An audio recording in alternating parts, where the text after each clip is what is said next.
Have you ever, like, stopped and really thought about, like, what makes something right or wrong? You Yeah. know what I mean? Like, what's the actual basis for morality? Yeah, for sure. It's like a question that philosophers have been wrestling with forever. Oh, absolutely. And it's kind of cool to realize that when we think about those sorts of things, we're kind of all acting like philosophers in a way. That's a great point. Yeah, absolutely. Welcome to the deep dive. And today we're doing exactly that. We've got this super interesting entry from the Stanford Encyclopedia of Philosophy, and it's all about Francis Hutcheson. A fascinating thinker from the 18th century. A real intellectual powerhouse. Yeah, really influential. Yeah. This deep dive is all about getting to grips with the core of his moral philosophy. Okay. And our mission today is to understand his key ideas, especially this really fascinating concept of a moral sense, Okay. and how he argued against this idea that reason alone is what governs our ethical decisions. Yeah, it's going to give you a really insightful perspective on why you make the moral judgments you do. Okay, so to really get into his ideas, like let's start with some background on who Hutcheson was. Yeah. So he was born in Ireland in 1694, Yeah. became a central figure in the Scottish Enlightenment. Super exciting time to be thinking. Oh, absolutely. Like Yeah. a hotbed of ideas. Yeah, But and he lived until 1746.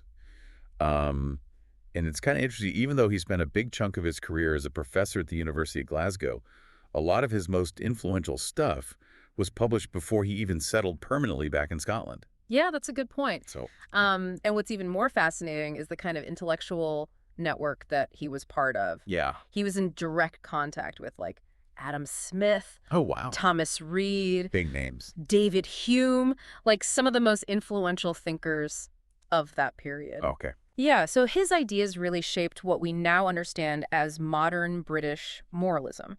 And he wrote on a lot of different topics, right? Like from how we perceive the world to aesthetics, beauty, even logic.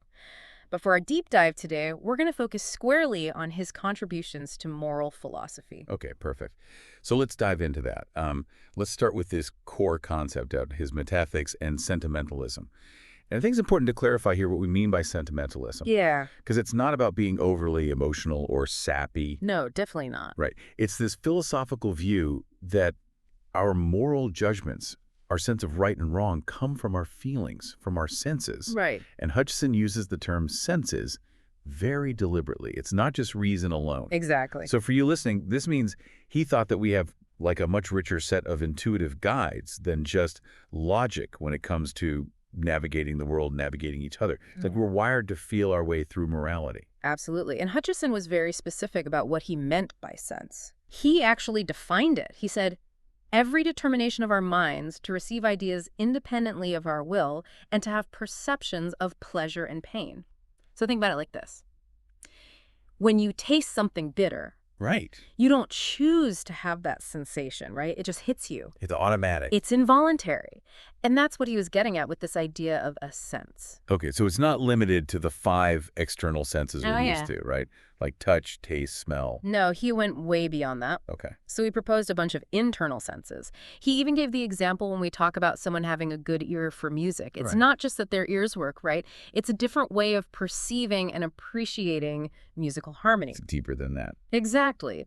And for you, this suggests that your capacity for evaluation goes way beyond just simple sensory input. So he's really expanding our idea of what a sense is and can be. Absolutely. Okay. So what are some of these internal senses that he proposed? He identified a number of key ones. So first, you've got the sense of imagination.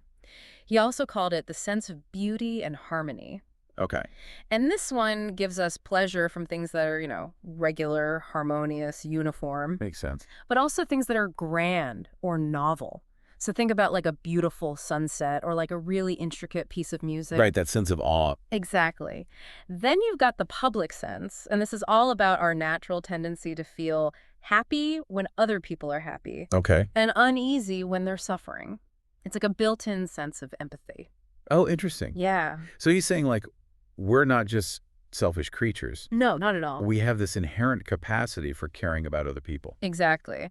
And for you, this suggests that our concern for others' well-being, it's not just something that you learn. It might be something that's fundamental to human nature, according to Hutcheson. It's fascinating. Okay. And then, of course, you have the really important one for our discussion, the moral sense. Yeah. This is how you perceive virtue and vice, not just in other people's actions, but in your own actions as well. Okay. It's that gut feeling that you get about whether something's right or wrong. Think about a time when you saw someone do something and you were like, ugh, that's just wrong. Right. You just know it. Even before you really thought about the reasons why, that's your moral sense at work.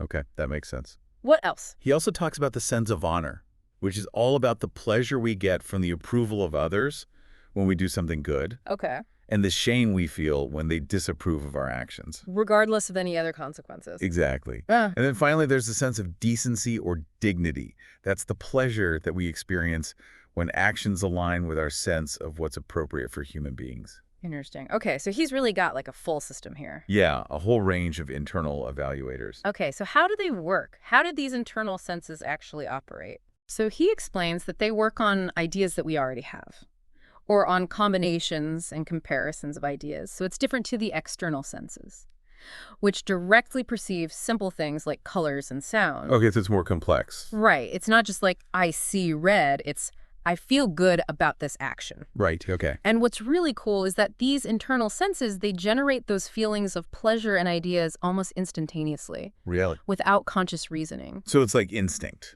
Almost like that. Like when you see a beautiful painting, you don't have to think about why you like it. Right. You just feel it. You just feel it. Okay. And this ties directly into how you make evaluations.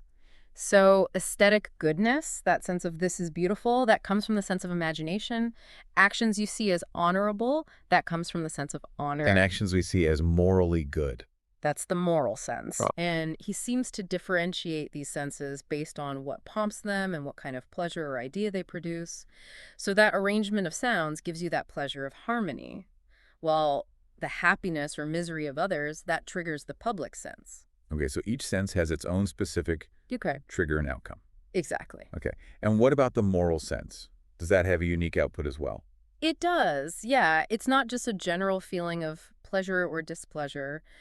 It involves this feeling of love for the person doing the good deed, Oh. what he called the simple ideas of approbation and condemnation. So it's a more directed emotional response towards the individual and their actions. So it's not just about the action itself, but Uh-huh. about the person doing it. Exactly. Okay, so this brings us to a really interesting question for you. Okay. And it's all about Hutcheson's semantics and moral ontology. Oh, getting into the heavy stuff now. Yeah, basically, what do his ideas about the moral sense tell us about what words like good and evil actually mean? And does morality even have like a real existence outside of our feelings? Oh, okay, yeah, deep questions. Yeah. So this is where things get a bit debated in how we interpret Hutcheson. Okay. One view, and this was put forward by William Frankton, is that Hutcheson might have been a kind of early non-cognitivist.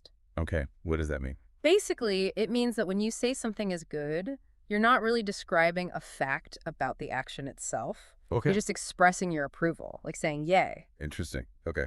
And Frankton points to this idea of Hutcheson's that the moral sense determines those feelings of pleasure, amiable or disagreeable ideas, even before we think about any pros or cons of the action. So like an immediate gut feeling. Exactly. Okay. But other scholars offer a different interpretation. They say, well, hold on. Hutcheson also said that actions obtain the name good or evil based on whether they cause those feelings of gratitude or resentment. Okay, so it's not just the feeling itself, but what causes the feeling. Exactly. So it's almost like the difference between saying this action is good versus I feel good about this action. Okay, subtle but important distinction. Right. So even back then, they were grappling with these really fundamental questions about the nature of morality. Right, like are we creating morality with our feelings, or are we just recognizing something that's already there? Exactly. Okay, so which side did Hutcheson fall on? Well, he seems to lean towards this idea that moral goodness refers to actual properties, Okay. real things in the world, Okay. even though we recognize them through our moral sense. So the feeling is like a guide. Exactly. Okay. So this leads us to this important distinction between constitutive and epistemic sentimentalism. Okay. What's the difference? So constitutive sentimentalism would say that goodness is simply the property of causing certain feelings in us. Okay. Like if something makes us feel good, then it is good. Epistemic sentimentalism, on the other hand, suggests that those moral properties exist independently, and our moral sense is just how we come to know them. So the properties are there whether we feel them or not. Exactly. Yeah. And Hutcheson himself gives us some, kind of mixed signals here. Okay. In his essay, he seems to be leaning towards constitutive sentimentalism. He says things get the name good because they produce agreeable perceptions. Okay. But even back then, people were pushing back against this idea. Okay. So John Balguy, for example, argued that if morality is just based on instinct, then it seems arbitrary. Right. Like, what if our moral sense had been different? Exactly. Then what would that mean for right and wrong? Good point. And Hutcheson responded to that by saying, well, hold on. Our capacity for moral approval isn't random. Okay. It's rooted in a shared human nature. Okay. And ultimately, in God. Okay. Who wouldn't have given us a moral sense that just approves of bad things? So it's grounded in something bigger than just individual feelings. Exactly. Okay. Mm. But there's still this potential problem, right? Like, if our moral sense defines virtue and vice, but virtue and vice are also defined by what our moral sense approves of, doesn't that create a circular definition? Yeah, it's a tricky one. And then to make things even more complicated, he says something in his later work, A System of Moral Philosophy, that seems to contradict his earlier ideas. Oh, really? Yeah, he compares moral approval to our appreciation of beauty. Okay. So he suggests that we enjoy viewing something because it's inherently beautiful. Not that it becomes beautiful because we enjoy it. So he's flipped it. Kind of. Okay. And this seems to suggest a shift towards epistemic sentimentalism. Okay. But here's the really interesting part. The essay where he seemed to support constitutive sentimentalism actually got revised after he'd almost finished A System of Moral Philosophy. Oh, wow. So the timeline doesn't really explain his thinking. Exactly. So how do we make sense of all this? Well, one way to think about it is that maybe he was saying that goodness isn't just the feeling, but a real property that we come to know through our feelings. So the feeling is like a signpost. Okay. It points us towards the real thing. Okay. So it helps us identify what's good, even if the good exists independently of the feeling. Exactly. It's like saying the author of this book points to a specific person, Right. but being that person isn't the same as being the author of the book. Okay, that's a helpful way to think about it. Right. Yeah. So we've talked about his moral sense and what it means for morality, but he was also really pushing back against the rationalist thinkers of his day. Oh, yeah. He was a big critic of rationalism. Okay, so now that we have a better idea of his own view, let's look at how he challenged this dominant idea that morality comes from reason alone. Okay. Sounds good. So who were some of the rationalists that he was arguing against? So some of the big names were John Balguy, Samuel Clarke, and William Wollaston. Okay, and what did they believe? They all argued that you could understand morality just by using reason. Okay, so let's start with Clarke. What was his view? He believed that virtue and vice were determined by these eternal relations of fitness and unfitness that just exist in the nature of things. Okay, so it's like there's a natural order to things. Exactly. And he thought that reason could uncover these objective moral truths, like math. Okay, so like the fitness of humans worshiping God or being kind to each other. Exactly. Like a square has four sides, humans should be benevolent. Okay, what about Belguy? What did he think? So Balguy thought that virtue was about conformity of our moral actions to the reasons of things. Okay, so like if something is appropriate or fitting, it's good. Exactly. It's all about how well your actions fit the situation and the people involved. Okay, makes sense. And Wollaston?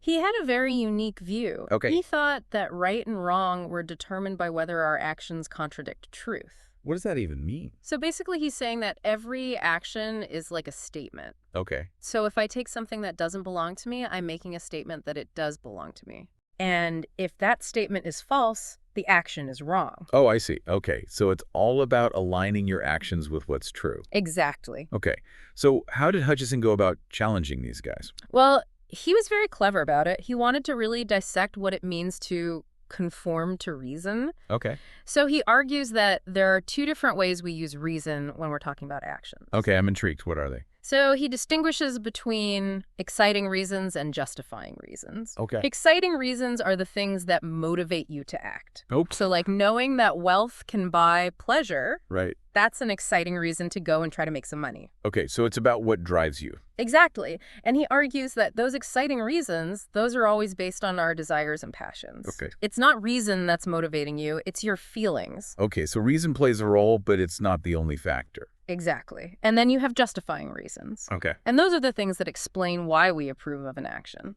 So like saying, risking your life in a just war is good because it protects your community. Okay, so it's the rationale behind the action. Exactly. And Hutcheson says that those justifying reasons, they ultimately depend on our moral sense. Okay. Because you can't just justify something by saying it lines up with a true statement. Like, even if a thief is really good at stealing, that doesn't make it right.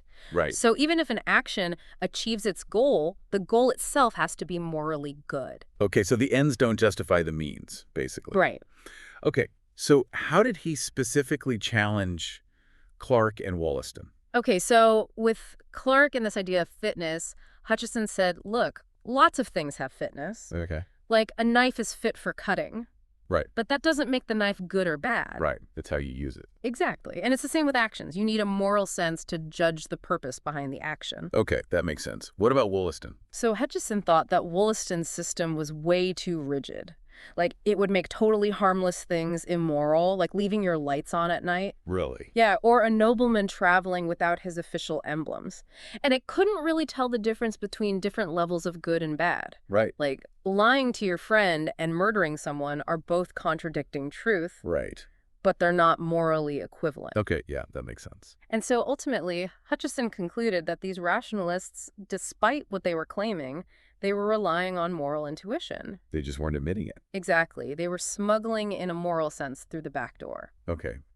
So to wrap things up, we've seen how Hutcheson emphasized this idea of a moral sense as the foundation of our judgments. He laid out a detailed system of all these internal senses, and he really challenged the rationalist thinkers of his time. Yeah, and for you, this is really valuable because it gives you a new way to think about your gut reactions. Right. It's not just about logic. Exactly. It's saying that your feelings play a big role in how you determine right from wrong. Okay, so here's a final thought for you to chew on. Think about a time when you had a really strong moral intuition, like you just knew something was wrong. Yeah. Did Hutcheson's idea of a moral sense resonate with you? Could it be that your feelings about right and wrong are as basic to you as your sense of beauty or harmony? It's an interesting question. Yeah. Maybe your philosophical journey should start with those gut feelings, not just with logic. Food for thought. Definitely.